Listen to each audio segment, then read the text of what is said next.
Mishë një rrafimi ndryshe, përshëndetje. Sërish këtu episodin tonë të ri, se do të flasim për sportin, më konkretisht për basketbolin. Në fakt, për mua do të jetë një ndër intervistat më emocionuese. Pasi për disa vitesh, kam qenë zënësja e tij, ndërsa sot, ai do të jetë intervistuari im. Më lejoni të prezantoj zonja e sotrin, profesor Giulio Isufi. Përshëndetje Arta, shkënaqësi të jem këtu pranë jush, sidomos edhe se ke qenë ish nxënësja ime, është një privilegj i madh të jem pjesë e emisionit tënd, jam urime për emisionin dhe jam gati të përgjigjem çdo pyetje që mund të kesh. Profesor, shumë faleminderit. Si do ma përshkruante femirinë një Elbasanli? Fëmiria në Elbasan, si çdo fëmijë dhe unë, më thënë, ka qenë shumë e bukur, më thënë, një qytet që ja vlen, dhe më thënë, vizitohet nga të gjithë, sidomos për neve që jetojmë aty, më thënë, edhe kemi ndërtuar jetën aty. Ka qenë një fëmijëri duke u marrë me sport, unë që në moshën 7 vjeçare jam marrë me sportin e basketbollit, siç do flasim dhe sot. Dhe pjesën tjetër pastaj jo vetëm ke basketbolli, po edhe futboll, edhe gjithë sportet e tjera kemi qenë përfshirë. Sidomos nuk harrojmë dot atë gjën që Elbasani ka karakteristiken, mes zgjoheshim me bugaçen tradicionale të Elbasanit, gjë që e kanë gjithë Elbasanlit e pjesë. Pastaj pjesa tjetër ke sporti, shkolla, domethënë lojra me fëmijët, si pak a shumë si gjithë një fëmijëri e thjeshtë, por shumë e bukur, domethënë besoj se nuk është më ajo fëmijëri siç e kemi kaluar, paktën unë siç e kam kaluar, sepse tani është dhe problem shumë i madh i teknologjisë, nga këto është dhe telefoni që është shumë armiku numër 1 për fëmijët, kështu që duhet merren akoma më shumë me sport. Siç jam marrë dhe unë dhe duhet që t'i jap atë mësimin tim brezit të ardhshëm. Mirë, a ke mbase një model frymëzimi në basketboll? Model frymëzimi, më thënë, unë kur kam qenë sportist dhe kur kam luajtur vetë sportist, gjithmonë kam ndjekur ndeshjet e Kobe Bryantit. Ai faktikisht nuk jeton më sot, pas një aksidenti që i ka bërë automobilistik.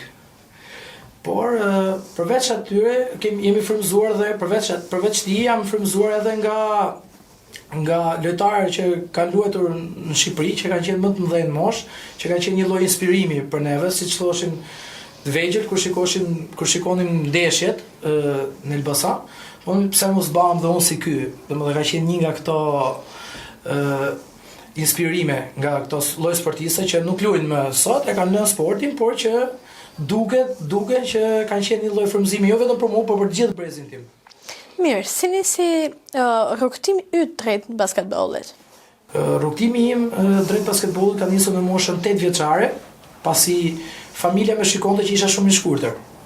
Dhe si të gjithë, thënë ta fusim djalin që të merret me sport, që të zjatet.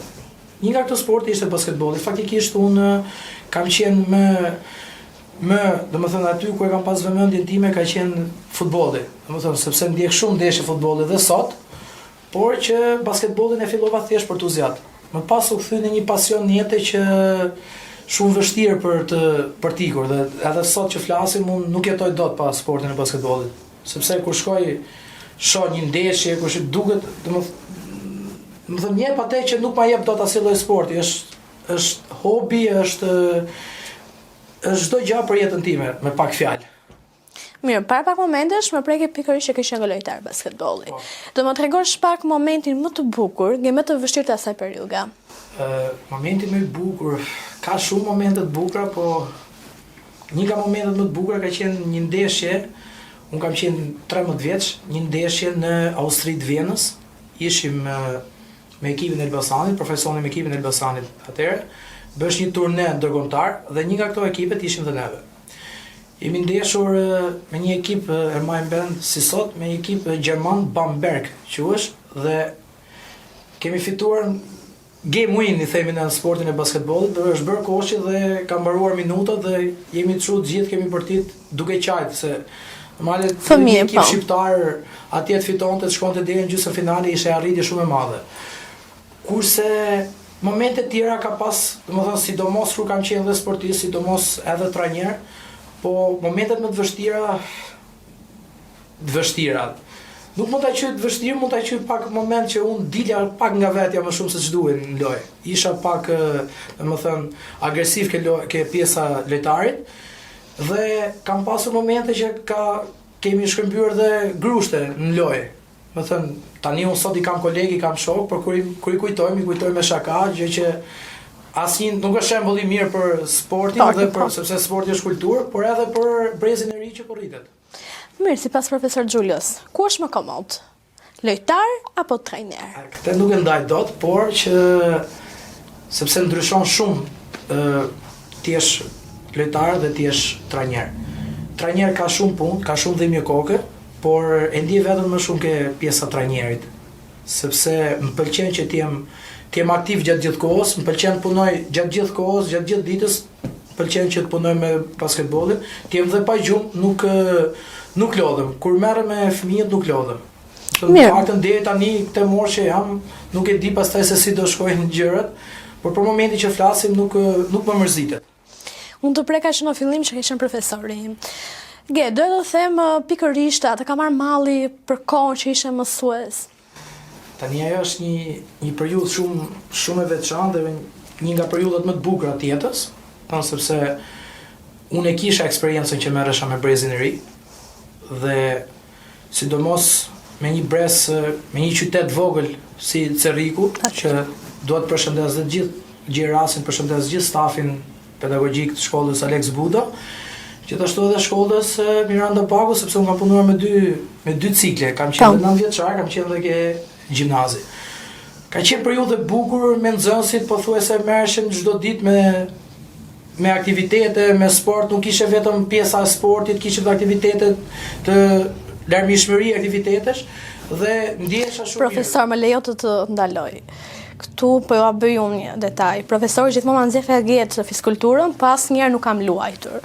Ta bëjmë të detaj, nuk e di, më mbante me hatër nga i masta, apo nga që isha nxënëse shumë e mirë në lëndët e tjera, por ta falenderoj. Nuk është kjo profesori, nuk vend dot nanta. Nuk e kisha si tip që të veja nanta, më dukesh sikur po ja haja notën. Si të lunte, si mos lunte, më thënë, nuk është mirë, sepse të gjithë duhet merren me sport, duhet luajnë, duhet merren, po ti je mirë ke pjesa e kërcimit, ndoshta. Edhe kjo e lloj sporti është dhe merr 10-ën. Basketbolli dhe futbolli janë dhe sporte tjera që mund të kesh qenë më mirë. Po.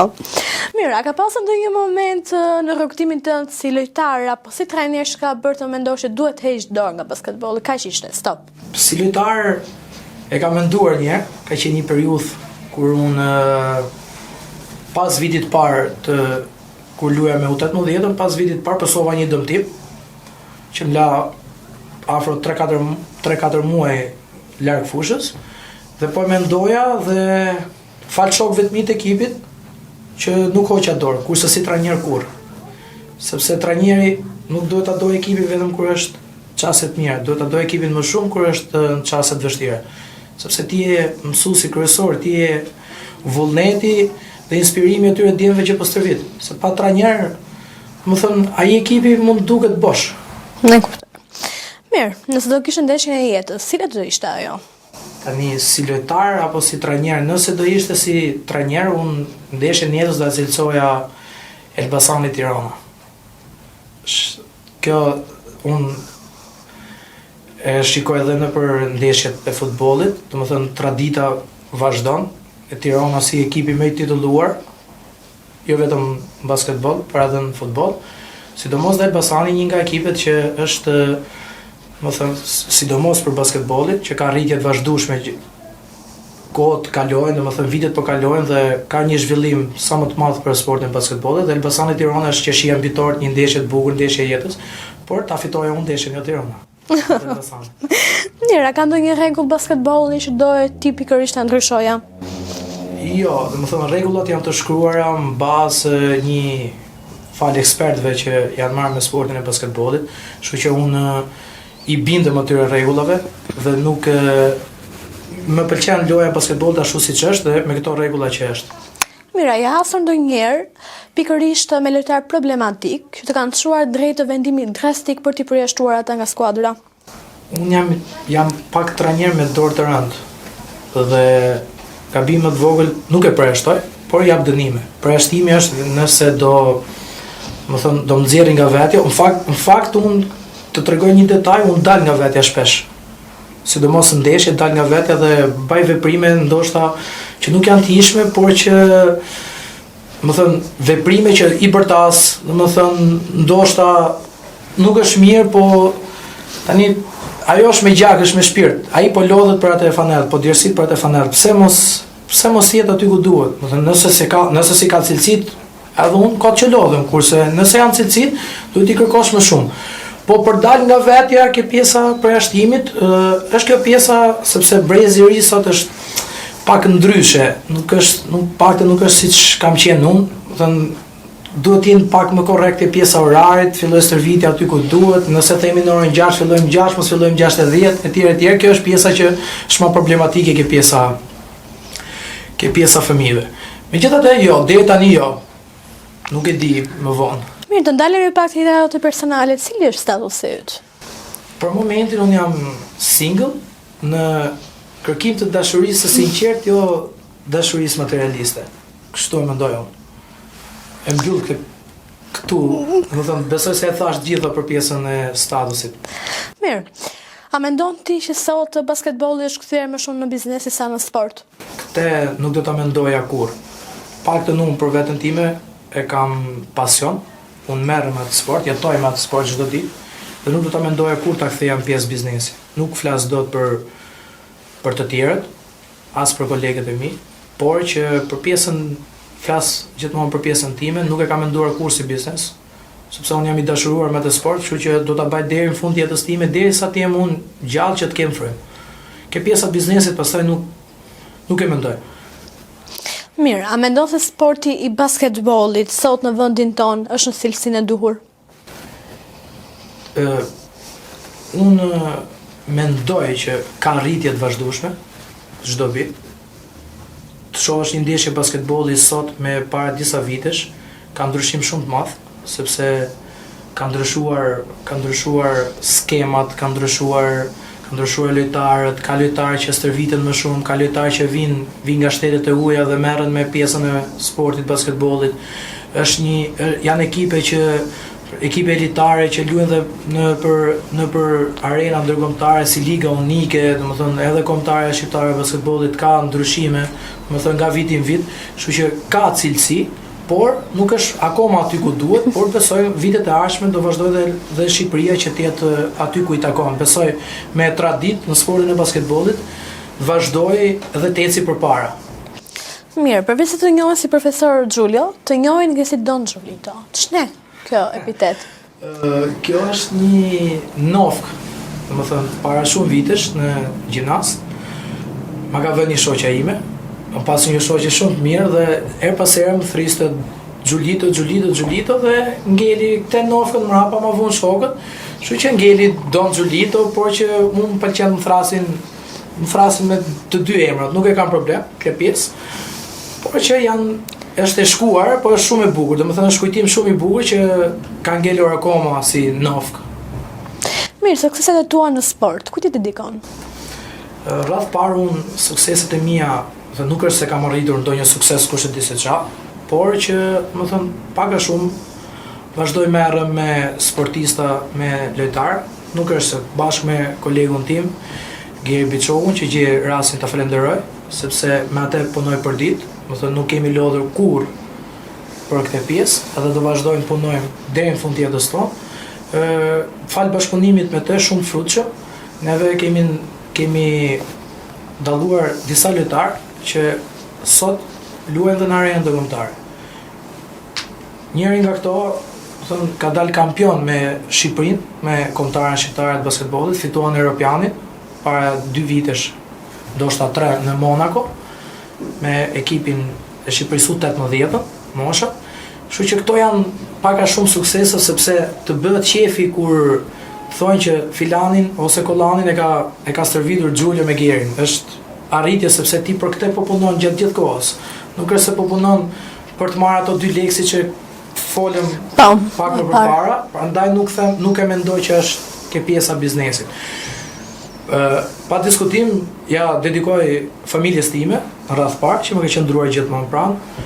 shoqërisë time dhe sportistëve të mi që unë nuk jetoj dot pa ato. Domethënë ato janë ato, pastaj jam unë, sepse trajnera mund ndryshohen shumë dhe lojtarë mund të ikin shumë, por emri do ngelet, domethënë Elbasani do ngelet sepse nuk është se është ekipi i Xhulios ose fitoi Xhulio, humbi Xhulio. Humbi Elbasani dhe fiton Elbasani. Domethënë është një familje paga shumë, domethënë një familje shumë e bashkuar që besoj se i ka rënjët shumë të thella dhe kur nuk do shuhet nëse ka pasion. Mirë, ku është e profesor Xhulio vetë në të ardhmen? Për momentin unë jam përqendruar ke sporti pa diskutim, por ëndra ime si çdo trajner do të ishte ta shikonte veten pse jo ndoshta trajner i ekipit kombëtar. Ndoshta jo trajner i ekipit kombëtar, por edhe asistent trajner i dytë, është një eksperiencë shumë e bukur, sepse nuk është akoma domethënë ajo pjesa që unë e mendoj të them që pse mos i jam unë. Nuk e kam akoma atë eksperiencën e dur, por me punë, duke vazhdu, duke arritur rezultatet me ekipin që drejtoj, pse jo t'jem dhënë një pjesë e ekipit kombëtar me trajner ose ndoshta zëvendës trajner. Unë uroj shumë sepse me të vërtet për mua do të jetë një kënaqësi e madhe të them që ka qenë dikur profesori. Shumë faleminderit dhe është një privilegj i madh, ju a thash dhe pak më parë, sepse janë nxënësja ime dhe unë dhe kjo është është një arritje nga unë si profesori juaj që ti merresh me pjesën e marketingut, me pjesën e intervistave, dhe ke një rrugë shumë të mbarë përpara dhe unë të uroj shumë suksese dhe shumë faleminderit. Profesor, shumë faleminderit, ishte kënaqësi. Shumë faleminderit. Mirë miq, ky ishte profesor Xhulio. Faleminderit që na ndoshët. Takimi ynë do të jetë javën tjetër.